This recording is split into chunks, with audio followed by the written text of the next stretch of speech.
ખેડૂત મિત્રો, હું દીપક ઝાલા રવિ હાઇબ્રિડ સીડ્સમાંથી આપનું હાર્દિક સ્વાગત કરું છું. હવે મરચાની દુનિયામાં એક ગુંજતું નામ એટલે રવિ હાઇબ્રિડ સીડ્સ. તો આજે આપણા એવા અગ્રેસિવ ફાર્મરની મુલાકાતે આવ્યા કે આપણે ડેમો માટે બે વેરાયટી નાખી હતી. એક હતી સોલોમન અને એક હતી હનુમા. બાકી તો આપણા ખેડૂત ભાઈએ બીજી ઘણી બધી વેરાયટી નાખી હતી અને ઘણું બધું વાવેતર કર્યું હતું. 50 વીઘાનું મરચાનું વાવેતર કર્યું હતું.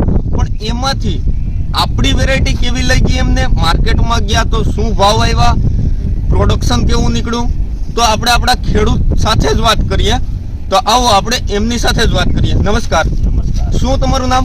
જિગ્નેશભાઈ ભુરાભાઈ સાવલિયા. તમારું ગામ? કોલીથડ. તાલુકો? ગોંડલ. જિલ્લો?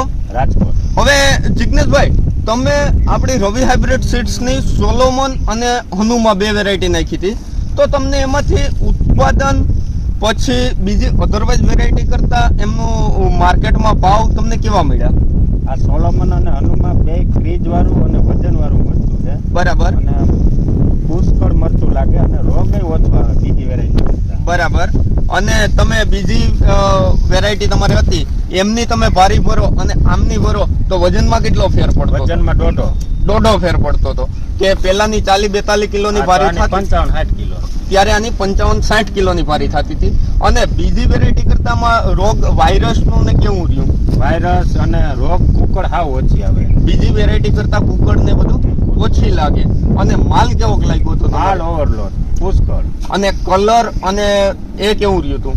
કલર અને ક્રીજ વાળું વેપારી તરફ છે તો આમાં જાત નાખે. બરાબર. તમે ગોંડલ માર્કેટની અંદર મરચું નાખ્યું. આપણે મરચાની દુનિયામાં ગોંડલનું નામ એટલે એક ગુંજતું નામ કહેવાય કે મરચા માટે ગમે તેના મોઢે પેલું નામ ગોંડલનું આવે. તો તમે એવા ગોંડલ માર્કેટમાં નાખ્યું ત્યારે તમારે ભાવમાં કેવું રહ્યું હતું બીજી વેરાયટી કરતા ટાઈમિંગ માટે 200 વધુ 100-200 રૂપિયા પ્લસ જ હાલતું હતું.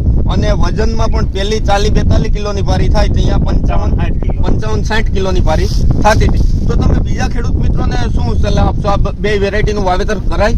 બે વેરાયટી બહુ સારી વેરાયટી છે. ઓકે, ધન્યવાદ.